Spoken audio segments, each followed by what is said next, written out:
National Security. Minister. Well, thank you, Mr Davis. It's a pleasure to serve under your chairmanship today. And could I start by thanking the Honourable Member for Orkney and Shetland. He and I both know how important a subject this is. The fact that the chamber isn't full is because of business going on in the other house. It's a really important question, and I'm grateful for him bringing it. And I can reassure him that we're taking this very seriously, and some of the things we're doing are not in the public domain for obvious reasons, but I'll answer his questions and reassure him now. I agree with just about everything he said, so we're on very much the same page. Let me just start, as he did, by just paying tribute to and reminding listeners and viewers of what a success story British genomics has been, right back from that famous pint in the Eagle in Cambridge when Watson and Crick, and let's not in this International Women's Week of Women's Science forget the third discoverer of DNA, the great Mary Black at King's, who often gets left out of the story. But through the work that Fred Sanger and his team at Cambridge did on the structure and how DNA works, right through to our leadership in genetic research and medicine in the UK. And also, I think it's worth saying, not just in human genomics, but animal genomics and plant genomics. And I was recently up in Scotland visiting the Roslin Institute and the James Hutton Institute. And across the UK, actually, our understanding of genomics across human, animal and plants and their diseases, but also the application of those genomics to help with drought-resistant crops for Africa, disease-resistant crops that don't need highly carbon-intensive pesticide spraying on them.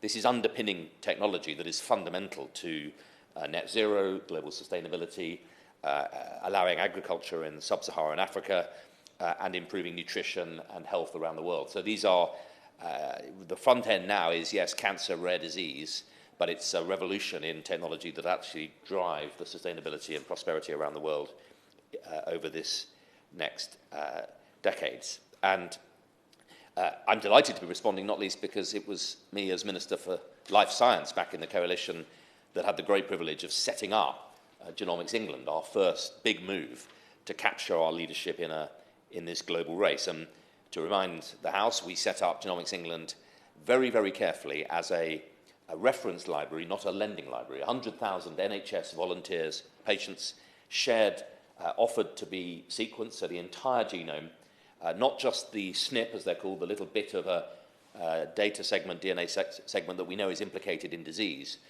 but whole of their genome, so we could look at whole genome analysis at scale and link it to their phenotypic, their life cycle, hospital records, and then you start to shine a light on the real insights into mechanisms of disease, and you discover, Mr. Davis, perhaps that men over 55 with red hair and a beard and early onset diabetes are more likely to respond to a particular drug than others, and it transforms actually both the business of drug discovery, but also diagnosis, and also accelerates access for patients to treatments.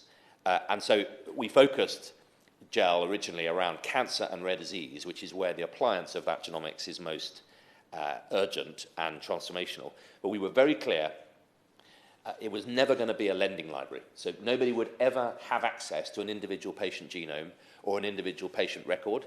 And we were very clear about that. Researchers could interact with the database for the basis of research, but they would never be able to take out of the library any of that core data. And I think it's paid tribute to all the people at GEL that in the 10 years since we launched it, there hasn't been huge debates in Parliament, there haven't been scandals, there haven't been people marching up and down. In fact, thousands of NHS patients have happily enrolled, and through Biobank, we've now taken it to 500,000 NHS volunteers. So I think it is possible, and I pay tribute to the team behind that, to build these data sets, and we were absolutely clear it was embedded in the values of the NHS, one for all for one, and shared data for national as well as personal good.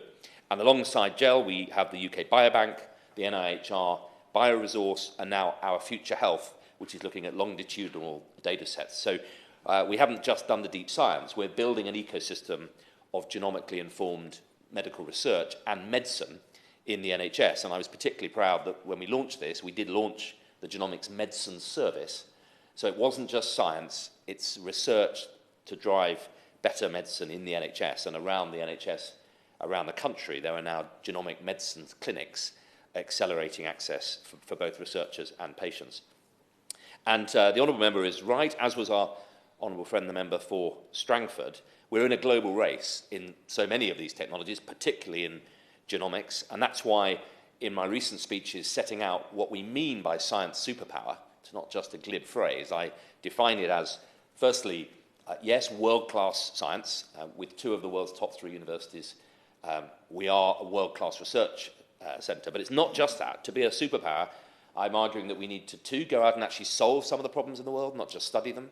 3, make sure we recognise science is conducted in international, global career paths, and we should put the UK at the hub of those networks. 4, insist on attracting much more industrial R&D to help drive this country out of post-pandemic recession and get long-term investment. And 5, crucially, insist and stand up for the values on which science is conducted. And that is free speech, critical thinking, respect for intellectual property, respect for law, in a collaborative setting. And that is both true on our own campuses. We will never be a science superpower if we have a culture of cancel culture, calling out and preventing free speech. But equally internationally, we won't be a superpower unless we take a stand against other countries aggressively using science and stealing intellectual property. So I've put that research security agenda right at the heart of our definition. And that's why here in the UK we've set out in 2020 the Genome UK 10-year genetic healthcare strategy. It's £175 million for life-saving programmes around cancer and rare diseases. We've set out the UK biological security strategy, recognising exactly the points that the Honourable Member has made, that biosecurity in an increasingly interconnected world, both, of course, yes, human health, as we saw in the pandemic, we saw the cost of disease to the global economy as well as to our own. We glimpsed the value of health and the value of strong health resilience. And biosecurity, both human, but also in a world in which more and more food products are transferring, more and more animal products are transferring, climate change driving new patterns of migrations of insects and animals, there is a growing threat of infectious disease, pathogen biosecurity, and it's one of the issues that our new Economic Security Cabinet has looked at, and we've refreshed our biological security strategy. And in the international collaborations, last year I signed one with Sweden. We put research security at the heart of it. Similarly with Thailand, and in my work internationally at the G7 Science Ministers Summit back in Japan this year and the G20, we've led actually in putting research security on the table internationally as a key issue that we must all work on. Yes, I come to his point about BGI. Well, essentially, that's what I'm wanting to bring him on to, because I think we're aggressively agreeing with each other here, but essentially because we are talking on parallel lines. Can he address the point about BGI and similar companies and their need to submit to compliance or else to be treated differently?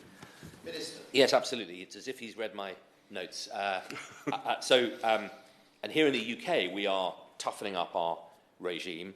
The National Institute of Health Research have a set of very clear principles, as do UKRI.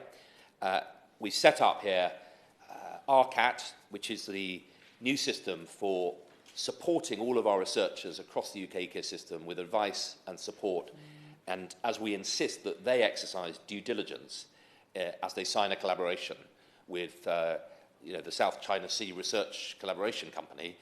We don't expect all of our researchers to be policemen and women, but we do expect them, and they're now required to show due diligence before they sign to some lucrative research agreement.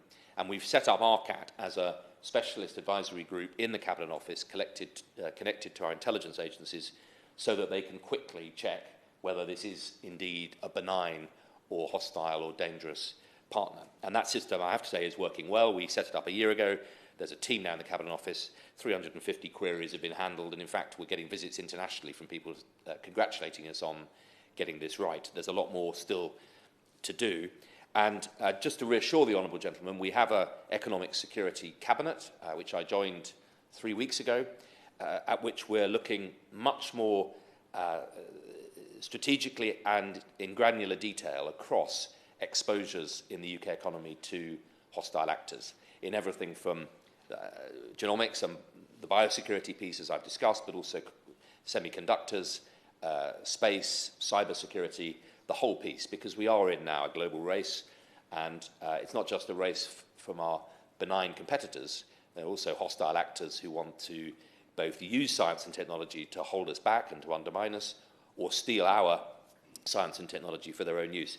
The BGI is clearly one of those danger points in the ecosystem, and I'd share with the House, Mr. Davies, that when I was wheeled out in 2014 to give a speech on the occasion of the visit of President Xi to the Guildhall, as President Xi and then Prime Minister Cameron were wheeled in, I was speaking to about 1,000 Chinese delegates about Genomics England, and I was preparing to pay tribute to the work of the BGI when my officials pointed out that each week, at that point, Genomics England was receiving several hack attacks from BGI. And that was a wake-up call for all of us, and we're very, very well aware that we have to manage these risks properly. And on that point, I have literally just commissioned and received from UKRI a detailed assessment of all of the China research and innovation links across our system. We did the same last year on Russia,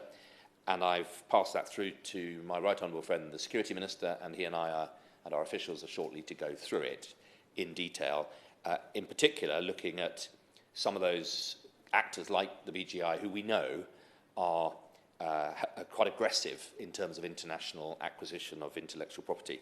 And I would reassure the honourable gentleman that, as I said, at the G7, the G20, internationally, we've put research security at the heart of all these fora, because if we're going to harness science and technology for global good and deliver that extraordinary opportunity of helping to feed, fuel and heal the emerging populations safely, it will require international collaboration.